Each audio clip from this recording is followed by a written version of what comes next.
Welcome to another episode of Belief Trumps Talent Television. It's a real pleasure to have Geroy Simon here with me today. Our paths crossed about a year and a half ago, and for many of you, you may know that Geroy is the CFL's all-time leading receiver. He's a Grey Cup champion, and he's a future Hall of Famer. And it's just wonderful to have Geroy here sharing some thoughts about his career growing up and how belief and talent affected him, back in high school and heading to the University of Maryland, etc. But Geroy, welcome. Thanks for coming on to the show today. Thank you for having me. All right, man. That's great. Well, let me ask you, Geroy, I know that a bit about your story with respect to your dream to play in the NFL. And I guess one question I'll kick off with here is just, growing up, when you're playing football, did you really have a dream to play professional football? I mean, were you after something in your head in terms of a picture that you saw for yourself? Yeah, always growing up, I knew I wanted to be a professional athlete. I wasn't sure which sport I wanted to play, but I knew I wanted to be an athlete. I wanted to get paid to play a sport, and as I grew up, I figured that football was the way I was going to go. And that was the way that life took me, and I followed that dream up until this point. Cool, that's great. It's one of the things we're working on here at BTT is just to help youth understand that they do have something inside them. That usually, and it's the question of having the courage and the determination to go after it. And you're a clear example of that. So cool. When you think back to how it was for you as a teenager playing sports, playing football, do you think it was mostly belief or mostly a talent that you were given that put you in a position to take it to the next level? What are your thoughts there? Well, I think it obviously first, it started out as talent. I realized that I had a talent at an early age in life. I always seemed to excel, especially in difficult situations. And I knew that, I wanted to be a pro athlete, and I knew that was going to be hard. So every step along the way was a tougher step.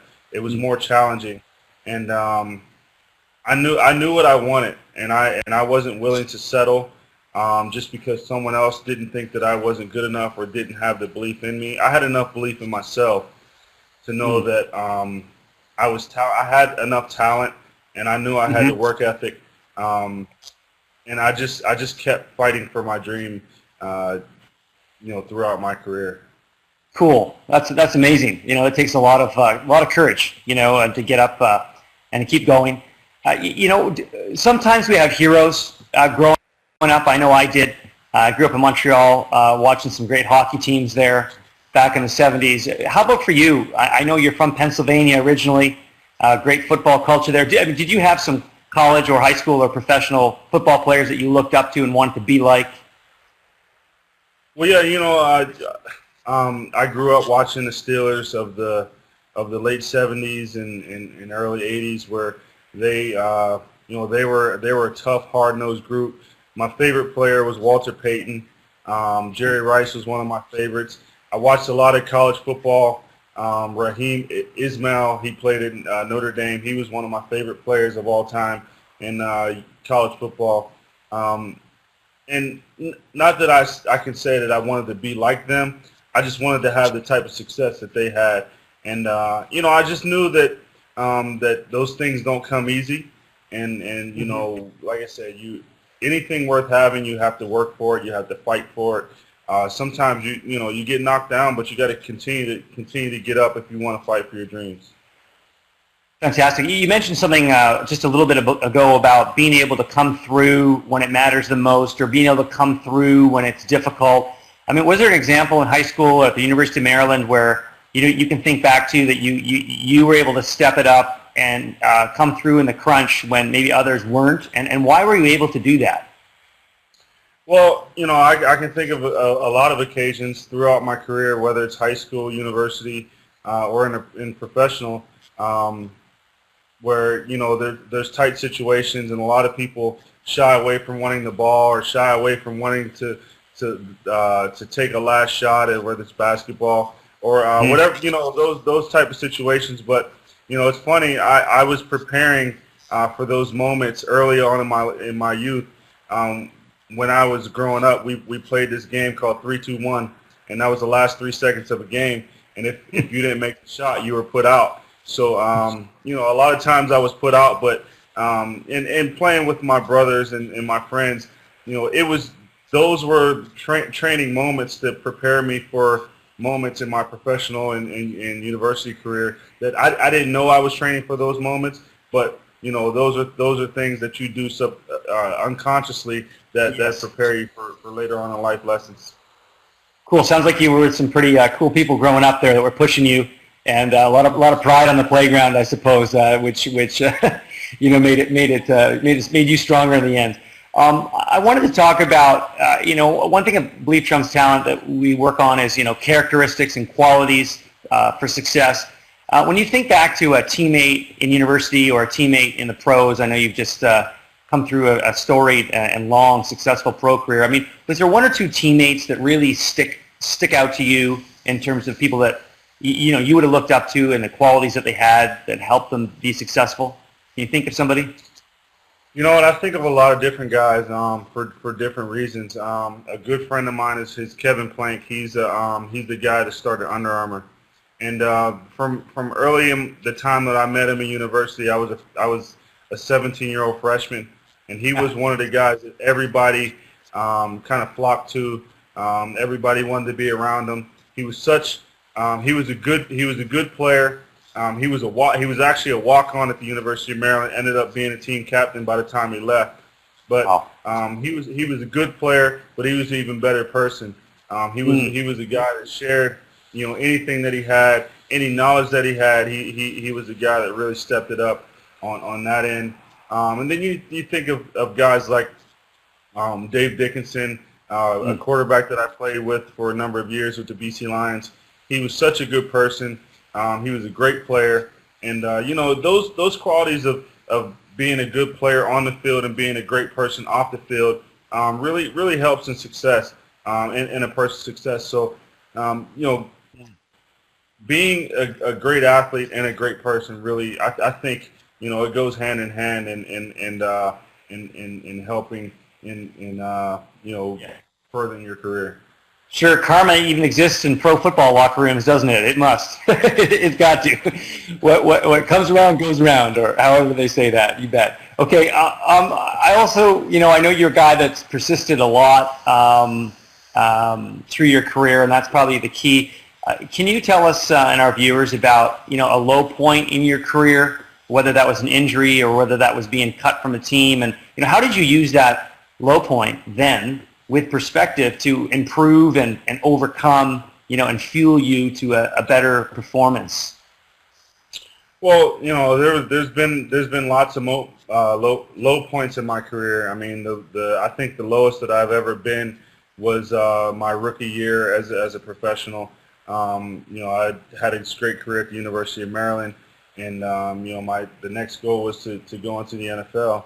And my rookie year, I ended up playing on 4 different teams in the NFL, and just getting cut from team after team after team after team, it was really frustrating. It was really tough for me. I really wanted to quit, but I knew that I was given a gift, and I just learned that if you have a gift, that you have to exhaust that gift, and I knew that quitting wasn't gonna do it for me, even though, like I said, I had talent.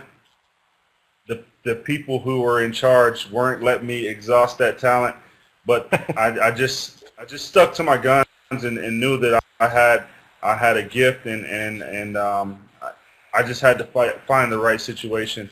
Like I said, I got cut from 4 different teams. I got cut from the Cincinnati Bengals, Pittsburgh Steelers, Philadelphia Eagles, and Tampa Bay Buccaneers, all in 1 year.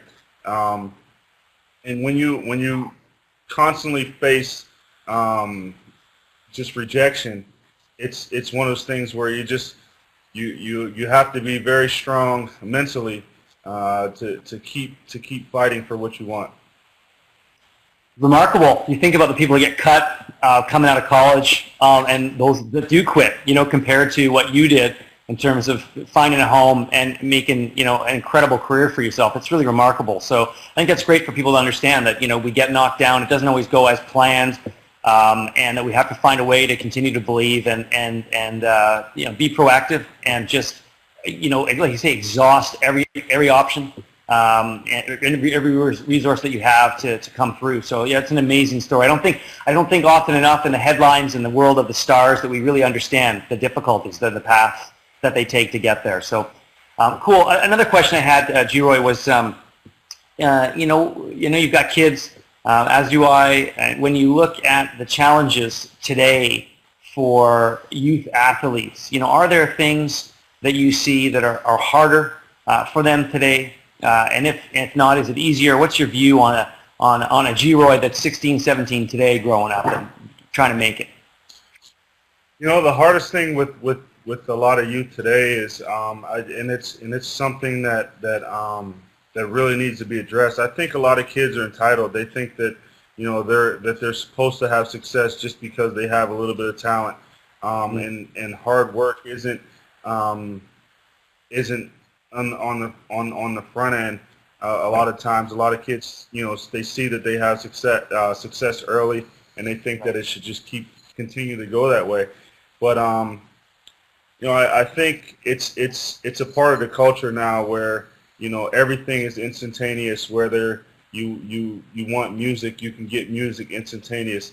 If you're watching a TV show and you don't like it, you just switch it and find whatever you want. And if you can't find it on TV, you just go on your internet. So everything everything seems to come quicker for the youth today, and they seem to not have the, I can't say all of them, but a lot of youth want things to happen right away. Where when it comes to success and work ethic, that stuff takes time, and you really have to. The ones that are going to be successful are going to be the ones that really have the strong mental capacity and a strong work ethic to continue to fight for their dreams. Sounds like you mastered delayed gratification, right? That's what we're talking about is delaying it, and it might be at 27, it might be at 29, it might be at 32 that you reach a peak or a prime, and it's certainly not at 20 or 21, is it? Yeah, it's all about patience. I mean, for me, I didn't have I didn't start really having success as an athlete, as a professional athlete, until I was almost 30, and I came out when I was 22, 23 years old. So I went through a stage of about 5 or 6, 7 years where I was just barely hanging on, and I just had to keep working and keep tweaking my game to have success when the opportunity was given. And I think what you also said was you went out and found the right situation. And we all know that the people that really make it go out and create the circumstances for themselves. And I'm not sure that we get taught that in schools. Maybe you were taught that from your coaches or your parents growing up. But that's really a key, isn't it? Is to create the circumstances in your life and to stick through it. So that's wonderful, man.